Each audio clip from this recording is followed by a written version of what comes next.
साहेब बंदगी भी बोलिए, जय सिया राम भी कहिए। कोई जय सिया राम बोलना नहीं चाहता। चलो जय मंदोदरी बोलो, फिर जय रावण, वो भी नहीं बोलना। कल रावण का वध हुआ था, रावण को मार दिया लोगों ने, इसलिए आज बहुत खुश हैं क्योंकि रावण को मार कर आए हैं सब लोग। कल थोड़ा चिंतित लोग थे, सोच रहे थे न जाने क्या होगा, रावण हमको न मार दे। आज विजयादशमी का पर्व मनाने के बाद सभी लोग एकत्र हुए हैं और सबका मन खुश है कि रावण का वध हो चुका है और सीता प्राप्त हो चुकी है। याद रखना, ये रावण कोई और नहीं है, ये मन रूपी रावण है और 10 इंद्रियां ही मन रूपी रावण के 10 शीश के समान है।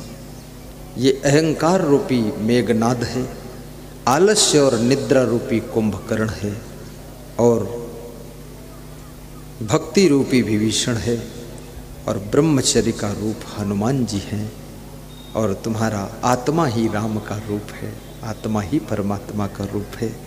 और लक्ष्मण, याद रखना, जो तुम्हारे मन में सुंदर लक्ष्य है वही लक्ष्मण है और सीता रूपी शांति है।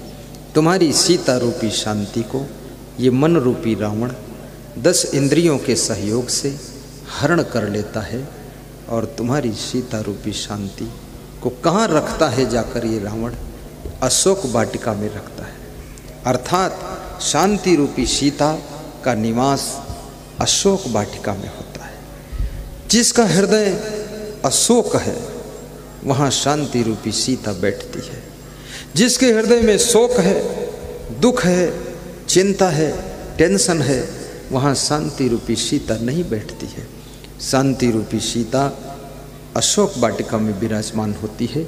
जिसके हृदय में कोई शोक नहीं रहता है, दुख नहीं रहता है, वहाँ शांति रूपी सीता विराजित होती है। आपका हृदय शोक मुक्त हो, दुख मुक्त हो तो शांति रूपी सीता वहाँ विराजित हो जाएगी। और शांति रूपी सीता की खोज करने के लिए भक्ति रूपी विभीषण के सहयोग की आवश्यकता पड़ती है और अंगद जैसे साहस की आवश्यकता पड़ती है और हनुमान जी के ब्रह्मचर्य की आवश्यकता पड़ती है। ब्रह्मचर्य की शक्ति को लेकर हम सीता जी की खोज कर सकते हैं। जिनके पास में जरा भी साधना नहीं है वे सीता को नहीं खोज सकते, शांति को नहीं खोज सकते। शांति की खोज संयम साधना का स्वरूप, ब्रह्मचर्य का रूप हनुमान जी हैं और हनुमान जी ही सीता जी की खोज करते हैं कि सीता कहाँ रहती है।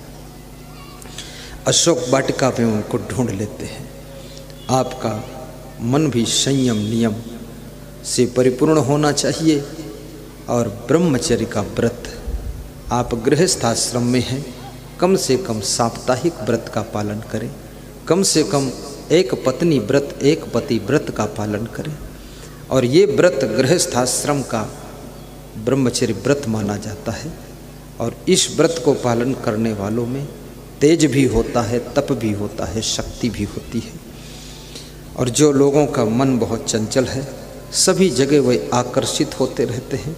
जिनके मन का कोई ठिकाना ही नहीं है, मेरा मन डोले मेरा तन डोले, मेरे दिल का गया करार रे, मैं तो कुआं में गिर गया रे।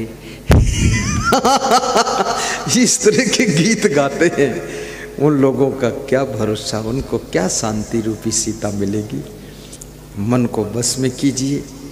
एक नवयुवक साइकिल चला रहा था, छोटी सी कथा है, सुनाता हूँ। उसकी साइकिल पर पीछे उसकी पत्नी बैठी थी और पत्नी की गोद में एक बच्चा था और साइकिल के आगे जो डंडा होता उस पर एक बच्चा बैठा था और तीसरा बच्चा उस नवयुवक की पीठ पर रुमाल से बंधा हुआ था।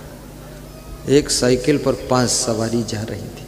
कार में भी 5 सवारी बैठती हैं।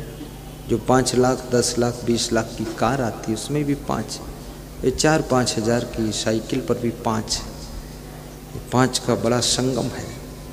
हम 2 हमारे 2, लेकिन कुछ लोग तो ऐसे हम 2 हमारे 4, हम 2 हमारे 10, हम 2 हमारे 20, हम दो हमारे 200। और हमारे देश के अंदर कुछ ऐसे लोग हैं जो जनसंख्या बढ़ाने में जुटे हुए हैं, ना खेती बढ़ाते हैं और ना तो ज्ञान बुद्धि बढ़ाते हैं, केवल जनसंख्या बढ़ाते हैं।